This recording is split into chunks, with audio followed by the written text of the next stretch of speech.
Hello and welcome to the Wealth Wednesday show. We are super excited to see you once again, and we believe you are in good health. Today, we are super excited to have an amazing guest in the house. Her name is Miss Laura, and she is famously or popularly known as the Resilience Master or the Strength Coach. Now, before we can get in deeper, I would like to encourage you to subscribe to our YouTube channel as well as turn on notification and get to watch our previous videos so that you can get to equip yourself with not just money skills, but also life skills to get you through this life journey. So, without taking much of our time, allow me to give our guest, Miss Laura, the platform to introduce herself and tell us a little bit more on what she does. Laura, feel welcome. Hello, and thank you for inviting me today to be on your show. So, why am I here? I mean, what makes me a master of resilience? Well, honestly, I didn't know that I was particularly resilient until 8 years ago. I've been raising leaders and teams around the world for 30 years, and I thought I knew exactly what it took to engage people and ensure that they were thriving in life. But that was until I had an accident. 8 years ago, I was a runner and I was hit by a car one morning while I was out running, and I was thrown 30 feet. And I sustained terrible, terrible injuries, with the thought that, amongst all of them, that I would never walk again, that I may have had my feet amputated. And so far, over the 8 years, I've had 17 surgeries to rebuild me with titanium, and I still have more ahead. But I started working pretty soon as I came out of the high dependency ward, and I've been able to work and to thrive ever since. And it made me wonder why I did it. I didn't know. And so I took a deep dive and I studied positive psychology and resilience, and I learned the strategies to help us get back up. And I became a Gallup Strengths Coach because I realized that we have some hidden talents that can really, really help us thrive and motivate us to move forwards. So that's where this all came from. And that's why I'm happy to share some of the things I've learned, I hope, with you guys today. Thank you so much, Laura. When I read your story, I was so surprised, and at the same time, I got challenged that after you had gone through all that, you could still wake up and say, like, no, I'm not going to make a pity party of myself. I'm gonna arise and do the things that I love. Now, in your own words, what is resilience? Because we've heard this word, especially with this pandemic. Everyone is telling you ought to be resilient. What would you define resilience to be? I think the reality of it is being able to adapt successfully in difficult times and to recover from kind of emotional traumas and stress. But, it's not a one-off. It is something about overcoming challenges over and over. I kind of liken it to skittles in a bowling alley, if you've ever played bowls before. When that ball comes hurling at you and all the skittles, hopefully, they fall down, and yet somehow they rise again before the next ball comes hurtling at you again. My life's felt like that. And what I think resilience is being able to find that ability to get back up again each time that hurdle comes at you. And I think what's really important to understand as well is that people talk about bouncing back, pivoting, whatever that might mean. But the reality is, for those people who are really honestly challenged, you will know that bouncing back just doesn't happen. Sometimes it's like you're clawing your way back. It is a hard, determined effort to keep coming back up again. So I don't really like the word bounce, because unless it's just a little wobble, we don't bounce. It really is a concerted effort to get ourselves back up. Yeah, and I totally agree with you, Laura. People tend to, tell you, just bounce back. like in a casual way, but they really, if they're not in your shoes, they don't know that sometimes even the energy to just bounce, you really want to, but you can't do it. And I love the fact that you Correct. said sometimes it's crawling back, taking It one really. step at a time that And for makes you, everybody, for everyone, it's Mhm. different. So we don't all have the same way of coping and the same way. And you can't say how long it's going to take. It depends on your particular challenge and how you can relate to it and what you can do about it. So, for anyone who's come to me saying, I'm not bouncing, please, if that's you, don't feel worried. That's quite normal. It is is a challenge for a reason. And it's a determined effort that gets you back to where you need to be.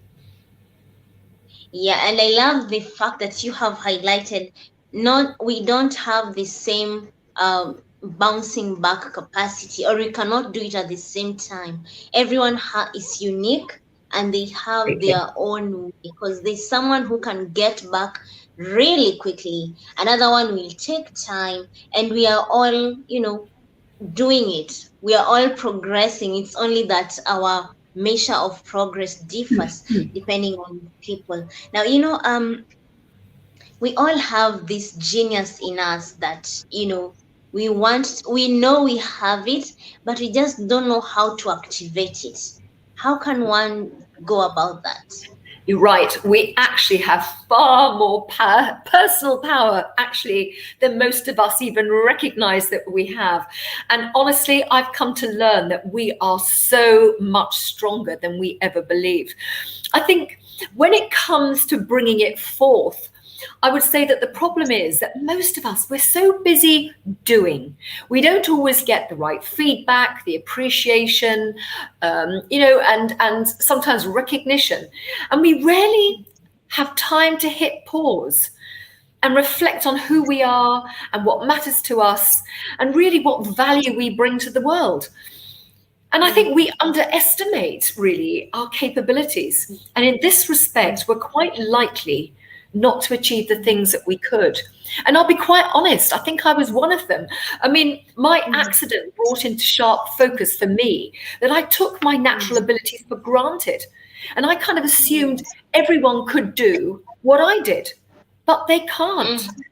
And to be honest, what I recognized was that when I did things well, it was because I did things instinctively, but those things were Yeah, done with unconscious effort. And I think that true. we can cultivate our natural genius by really becoming consciously self aware and understanding our talents and our vulnerabilities far, far clearer. And that's the way we can really learn how to cultivate it better for us. Wow, that was quite profound, Laura. We just do things, we don't think about them. But when you start being conscious and self-aware, I think you even start to attach the magnitude that involves doing such an action. For example, even waking up in the morning, you just don't find it, you just think, oh, I've just woken up, it's okay, it's a normal thing. But when you start being self-aware and conscious, you start realizing every day you're waking up, it's like an opportunity to become, an opportunity to, awaken the genius in you so that you can go after your goals. Now, 100%. sorry. I said 100%. It's about being more mindful. It really is. Yeah.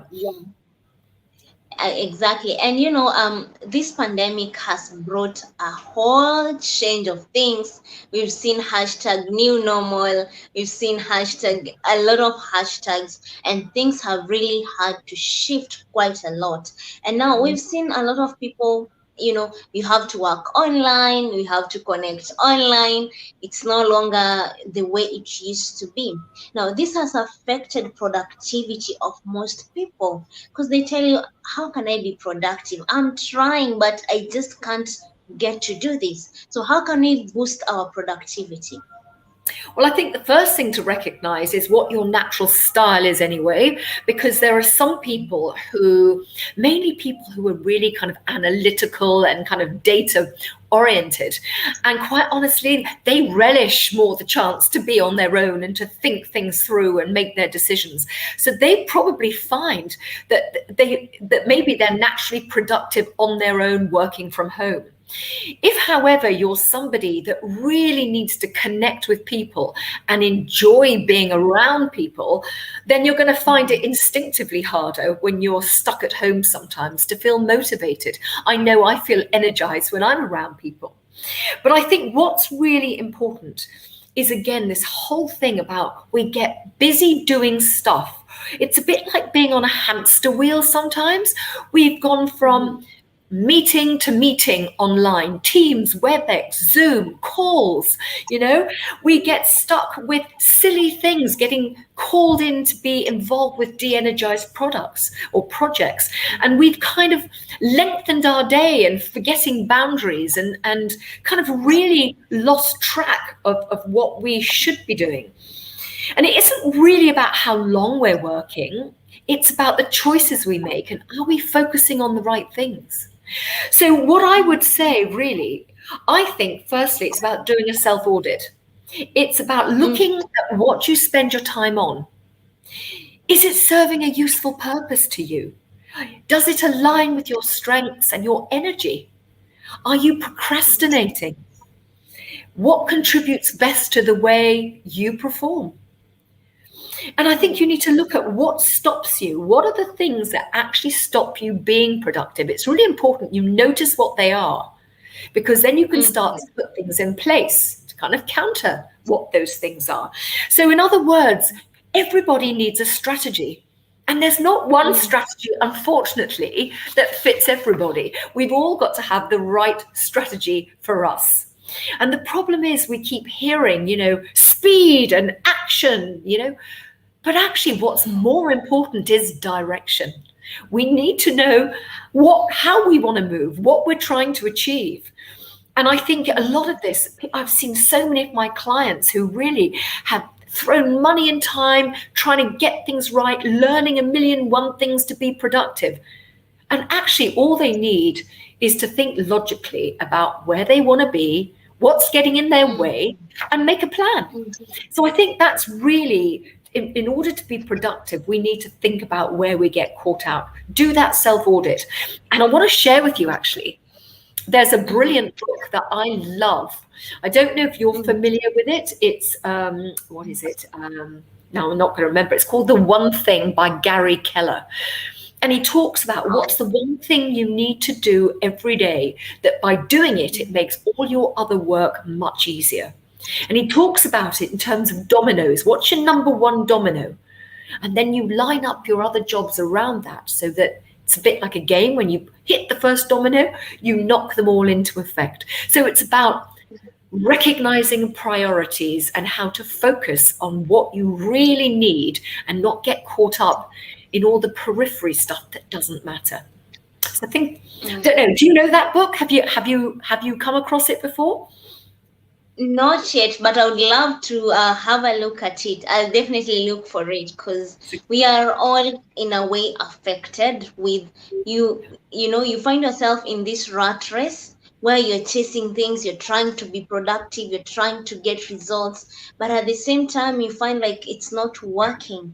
And I think one thing that you've said that I think it's very important to have a strategy, a direction, and doing a self-audit is very, very important. So Sorry, I must say on this, because some people who are listening might say, I'm not strategic. Honestly, no. I'm not strategic. I'm really not. But we all have to think of a way in which we can work best to get stuff done. And that's a plan. We have to have a plan, because then once we know what works for us, it's getting used to figuring out what works. And when it works, then we do more of it and we keep doing those things that work. So it's about getting really clear on what you need to do and setting that as your personal strategy. You are right. And actually, somebody said failure to plan is planning to fail. So if you don't plan, then chances are high you're going to fail. It's like a guarantee. And you know, Laura, you said something at the beginning that during the times that you were down and you had to find your own inner strength, so that when you got out of the dependable season, you had to start doing things on your own. Now, how does one identify and build their strength? Because someone will come to you and tell you, I feel weak. I just don't have strength for this life, you know? So, how do we get to build our own strength, especially for business growth? Okay, well, I think there's lots of parts to this question. So let me see if I can do them in bits. I think the thing is, in terms of recognizing strengths, okay, we're all capable of doing many, many things. I mean, our jobs show that. But actually, we're only really excellent at a few things. So we need to kind of get really clear on what those things are, okay? What we do best, perhaps even at work, what our teams do best, how we impact others, how we approach problems and solutions, and the way in which we add value to situations. It's also really important to kind of figure out what gets in the way, what stops us achieving. What are those things that hold us back? And to figure out how do we manage those better. And also to build upon what really works well, right? Because that's where we're going to be at our best. So I think that's the first thing. But I think what I recognized is that most people underappreciate and undervalue where their true strengths lie. I mean, even I found, that in my accident, I was doing stuff and I was getting on with it, but I didn't know what I was doing. When I actually learned to understand my strengths, because I'm a Gallup Strengths Coach, I realized that strengths don't work on their own. The beauty of our strengths is being personalities.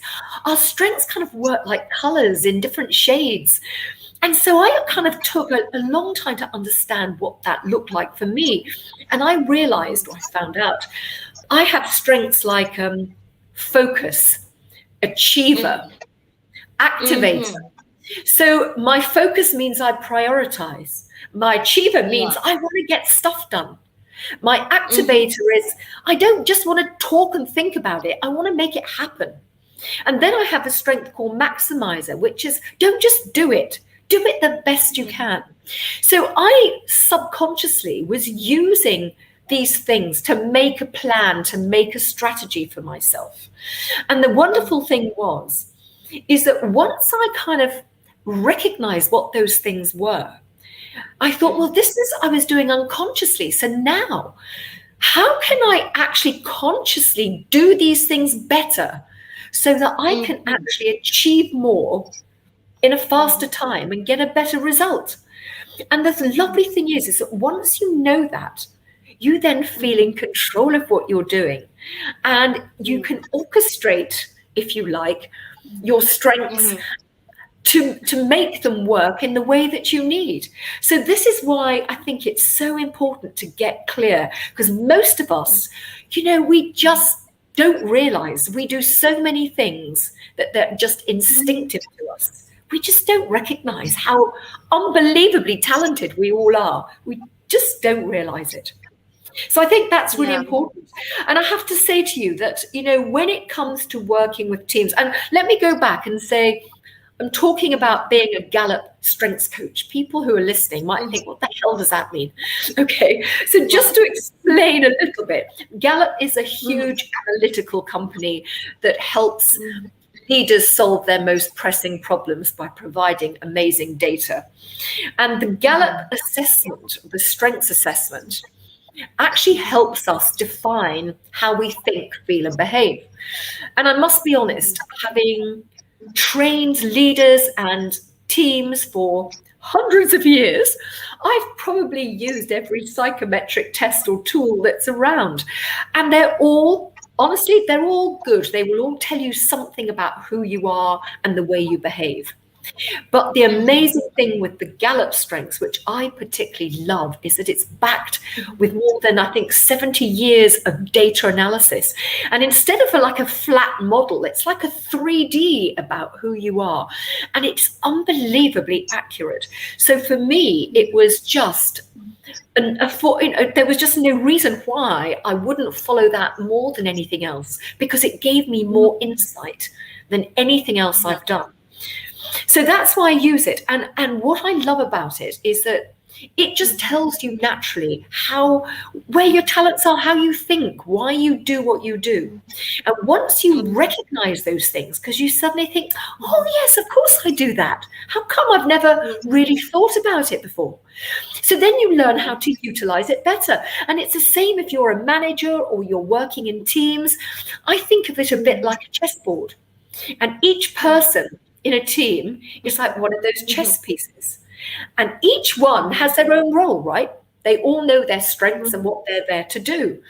And so it's about working together, leveraging our strengths together, maneuvering together so that we achieve our objective and beat the competition, right? Because that's why we're all in business, to thrive and to do better. So that's how I think we can learn to leverage it, to understand how we work well together, and to notice where our vulnerabilities are and how we can work better to compensate for those so that we all thrive. Does that answer your question? Absolutely. And I like the fact that you've brought out how Gallup helps us to bring out more detailed information and characteristics in us that we can use to do our business at our workplace, to manage teams. Because most of the time you find most of us, we are not able to identify the strength in us. For example, there's something you said, like you realized you are focused. That is a strength you have, so that means you get more done in a short period of time, which you can use it as a strength when it comes to business, or to your when working with teams, or even to just personal life. Because I tell you, it's not easy to get things done, if especially with this current season now. This leads me to, we've been speaking about how to identify our strength, and we've seen also in the current time there has been a lot of Zoom meetings, a lot of Webex, a lot of Teams meeting, and we find that ever in this season there has been more people who are stressed as compared to even previous years. Like 30 years ago, stress levels were not that high, but in the current, I would say, era, so many people are stressed out. Even the numbers are increasing on a daily basis. Now, how can we learn to reduce or manage stress? Well, that's a really interesting one, because, we've all been focused on the pandemic. But the biggest epidemic of the 21st century is stress. It is stress-related illnesses and mental health. It is absolutely paramount that we learn how to manage these things in ourselves better. So I think there's lots of different ways. I'm going to share just perhaps a few with you. One of the things is that, as most of us are rational adults, right? And we know how to behave or how to do things generally. But when we're stressed, call it, if you like, an emotional hijack, we feel completely out of our happy place, and the challenges throw us. And what happens then is that we fall into kind of familiar, unhelpful thinking patterns. And these thinking patterns can really bring us down. So some people, for example, might, let's think of a few thinking traps. Ruminating, for example. This is when you've got the problem, it's going round and round your head, and you're trying to analyze it from every area and angle, and it just doesn't go away, and you're going to bed at night and you're thinking, why? Another one is Catastrophizing, when something goes wrong for you and suddenly you think, oh, that's it. Now every area of my life is affected. Everything's going to go wrong because of. And these are just two. We have so many, black and white thinking. It's either this or it's that. Or we might look at a problem and only see a problem, but we can't see anything positive. So these are just a few of some of the traps we fall into. And it's really important to understand what happens when we're stressed. How do we think? And what are we noticing about the way in which we think? The other thing is, we talk to ourselves more than we talk to anyone. We all have this inner critic. And I bet you'll agree with me that our inner critic can be so cruel. We would never say things to other people in the way we say things to ourselves, right? And when we feel upset, we tell ourselves terrible things and we think all sorts of awful things. So what I say to people is, when you're in that state, okay, I'm going to say to you, rewind the story you're telling yourself and say, is this really true? Is this thought really helpful? Is there another way, another perspective perhaps, that we can see this? Because actually, most things call for a more moderate response. So think about what happens to you when you're stressed. What are the stories you're telling yourself? What are the words you use to describe yourself? Think about the words you use, because words are important. Oh, I can't. Can't or don't want to, for example. So just think about some of the things you say. Another thing is identify the things that trigger you. So when we know that we're upset, sometimes it's a situation that can upset us, or unfortunately, it can be a person. Notice the type of situations that cause these things to happen, so that next time you're in a situation where you're feeling unhappy, you can say, I recognize this. So if I face this again, instead of getting so unhappy because of X, I'm going to try and do something different. I'm going to think a different way. I'm going to find a quick win solution instead of, so that I don't have to be upset every time I face this problem. And another thing that I have found so helpful for me, and I live by this, it's a concept that comes from Stephen Covey's book, 7 Habits of Highly Effective People. I don't know if you know it. Yeah. And I do know it. Do you know it? So you might be familiar with this, but one of the things he talks about is our circle of influence and our circle of concern. And what he says to us is that, we have so many things in our life that we're concerned about. There are those things that go round your head when you want to go to sleep at night, and we worry and we worry, and it's every time we think about them, we kind of feel that kind of little rush of discomfort, as though someone wants to pull the rug under us, and it's a horrible feeling of we just don't feel in control. And so what he says is that rather than feel like that, take each one of those concerns and look at them individually and say, okay, this is upsetting me, but can I do something about it? Do I have any influence over this? Can I make any positive change? Can I impact it? And if the answer is yes, say, great, what is it I can do?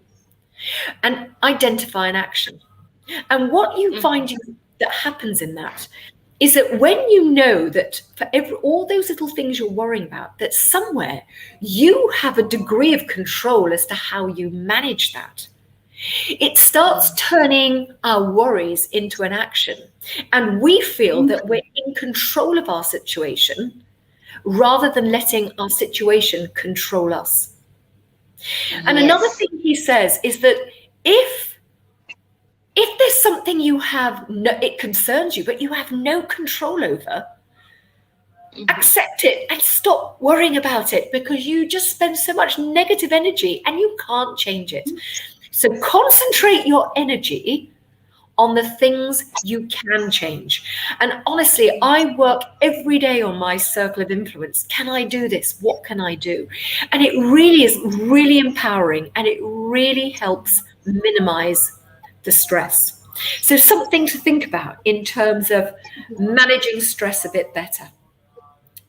What about you? Have you ever used those things to manage stress? Yes, actually, the last one that we just said, I tend to think on what can I do, and I totally agree with you. When I find myself in a situation where I ask myself, what can I do? Is there something that I can do to change the situation? If it's something that is out of my capability or capacity, then I stop worrying, and I've found it working really well, because you find yourself, you worry less, you do more. So you Yep, focus on the things you are able to change, and that, that counts in your productivity. So you it focus does. on the things you can, yeah, you focus on the things you are able to change, and sometimes you even find yourself doing them faster, because you will start thinking outside the box and finding other better ways and options. Then the things you cannot change, you learn to accept them, and adapt to the new way. For example, the pandemic, you cannot change the pandemic, but you can adapt to it and start finding ways to still live life joyfully with And it haven't we being found that? I hard. mean, haven't we found that with the pandemic? We've all, this is the whole thing, originally people used to Mm-hmm. say you can't work from home, you won't be productive. But on the other Yeah. hand, we've had to be, right? We've had no Yes. choice. It was Mm-hmm. thrown on us. And so what we had to do then is find ways to manage, because change Yes. happens all the time. And we have to keep evolving. We've got to find new Mm-hmm. ways of doing things to stay in Yeah. control. If we keep doing what we always have done, Mm-hmm. well, we'll survive, but we're never going to really thrive in life. So it's about Yeah. recognizing that actually we can reinvent ourselves at any time if we don't like something. We've got loads of Mm-hmm. strengths. We've got lots of different Yeah. ways we can do things. What do we want to do? Yes. And how can Mm-hmm. we define that better within our circle of influence to help us? Do you know, I was thinking as Yes. well, another thing that's really good, I find as well, Mm-hmm. because sometimes Mm-hmm. people feel really demotivated and think I've done something, but it's so hard and I don't feel motivated to move on. What I would Yeah. suggest you do is actually keep what I call a victory list. And this victory list Mm-hmm. is every time you do something that was a challenge and you've Yeah. overcome, write it. Don't Mm-hmm. just type it. Write it on a piece of paper and stick that paper Mm-hmm. somewhere where you get to see it every day, and keep adding to it. And it is Mm-hmm. fantastic on the days where you feel everything's wrong. I'm not having a good day. I can't do. Look at that. And it's a great way to say, but I can, because look at what I've achieved so far. So really helpful ways to kind of, I think, to help motivate us. Perhaps we don't feel, so in control of our situation. Absolutely. One of the greatest needs of human beings is being in control. It just comes, we want to be in control of situations, we want to be in control of our life. And the fact that you said victory list, I totally concur with you, because I also have a gratitude journal where I Yeah, write what I'm grateful for. When you write down those things, there's a way the pen and paper connects, and it connects to your mind, and 100%. you're able to easily reflect on, if I was able to do this, then I can do this. There's no big thing that I can't do. And I like it that you brought it in the show. Now, May I just add to that? Actually, I love what you've said yes. there, because Marty Seligman, who is the master founder of positive Mhm. psychology, one of the things he talks about is the three good things. And it's a little Mhm. exercise that people can do at nighttime, perhaps. I do mine at night. And that is, when we Mhm. get into bed, is to Mhm. think consciously of three good things that have happened in your day. Sometimes we could think of lots more, but it's Mhm. wonderful just as a rain check, a check maybe, to say that, you know what?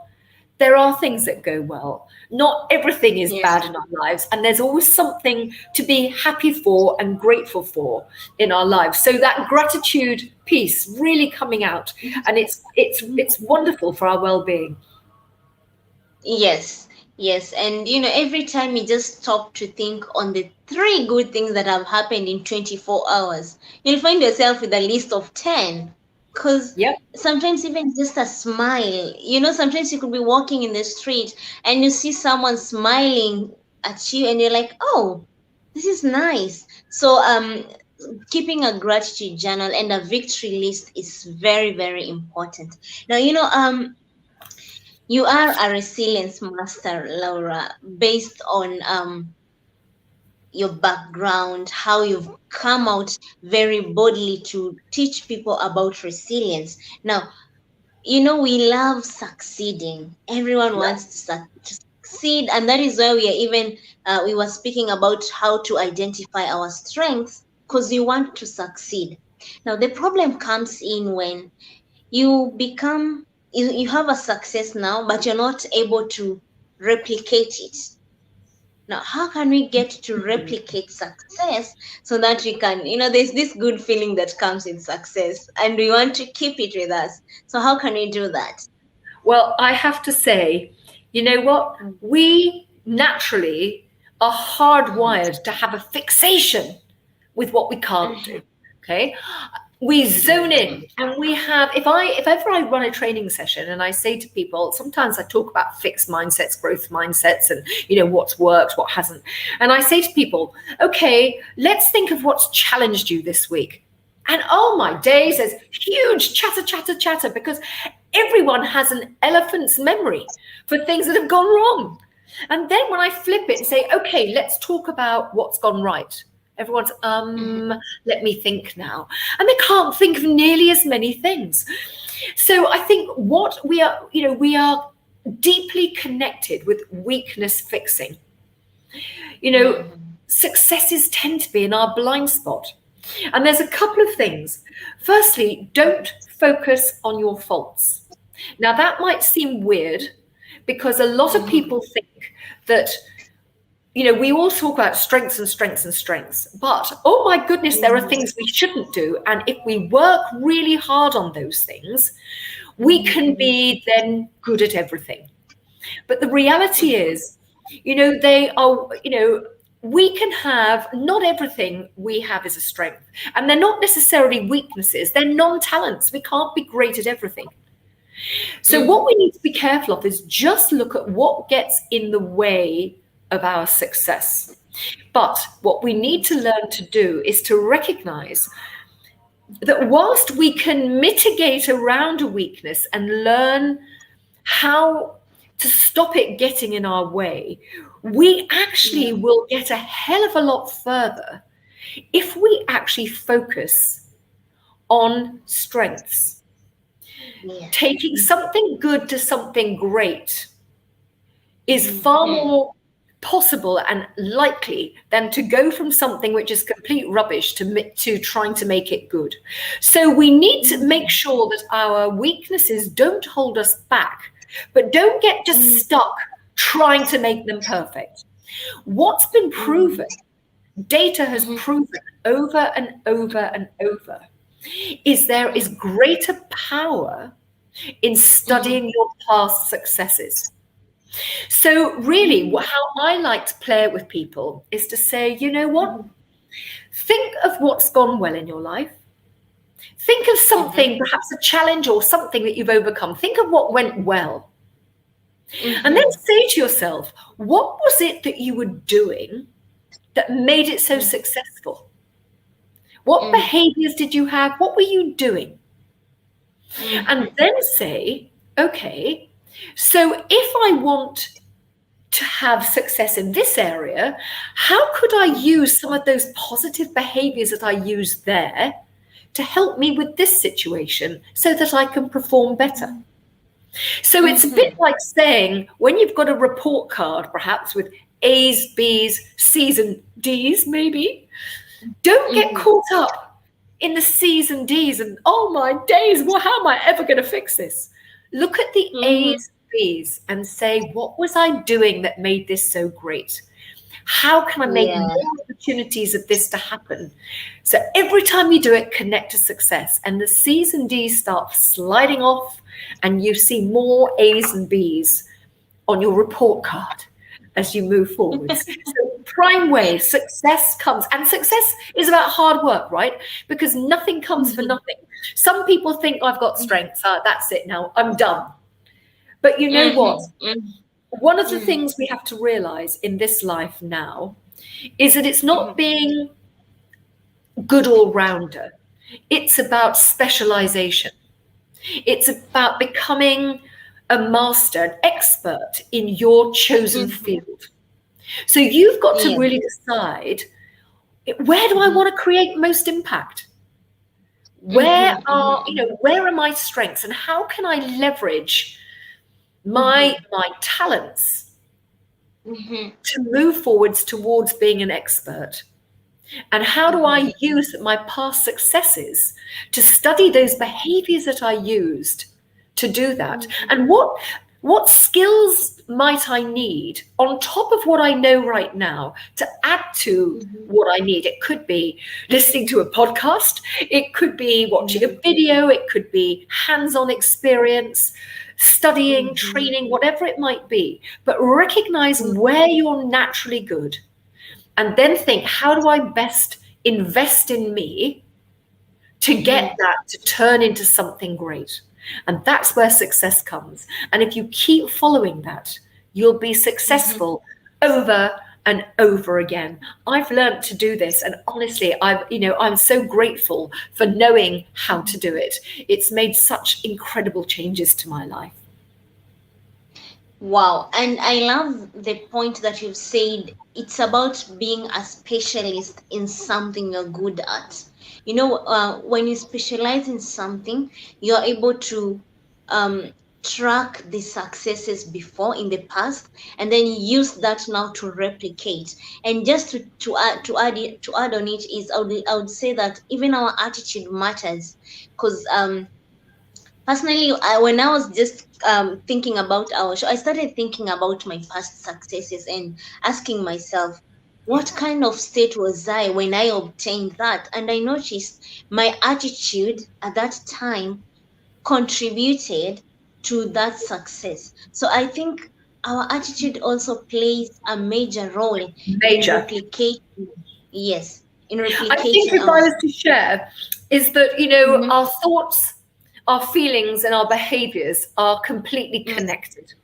So, when you yes, think about those thinking traps and things that can hold you back, this is why it's really mhm, important, because we become what we think about.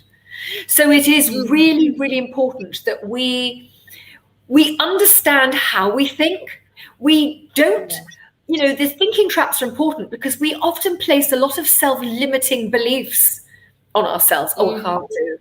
I've never been any good at, I'll never be able to. Reality is Yeah. never, never, or I'm always bad at this. Always, never. They're Mhm, very harsh words. And I think we need to think about how we say things to ourselves and mhm, believe that we can do it. I mean, if you look to your past successes, they are proof mhm. that you've overcome Yes. challenges before. So use that proof to drive Mhm. your positive thinking, to say, well, I've done it before. Of course I can do it again because I've proved it. And it's on my victory list. So I know it. I love that. I really love that. And Laura, we are coming to the end of today's show, and I would love us to continue talking about this, especially the mental health side of it, because our thoughts really dictate our life. If Yes. if your thoughts are bad or are negative, it will showcase in your physical life, and people don't really take time to think what they are thinking, to be conscious about what they are thinking. And I like what you said about self talk.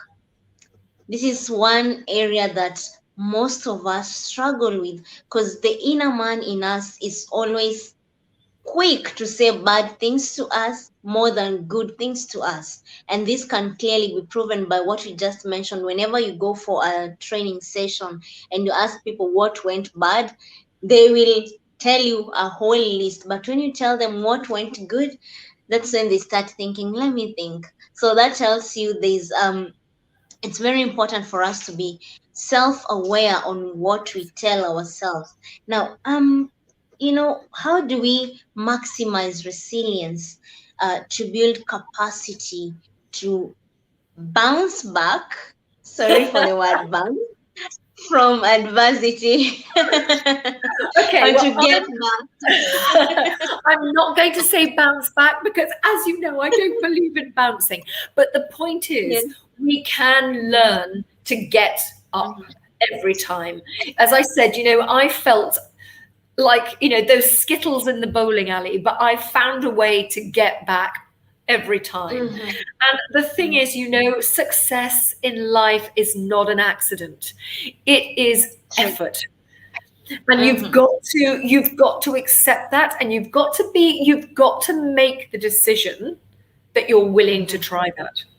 Because, if you want to be a victim and you want to feel Mhm. there's nothing you can do, Mhm. that's it. I mean, no one can change that. It's a very fixed mindset. I'm what I am. It's never going to change. That's that. Mhm.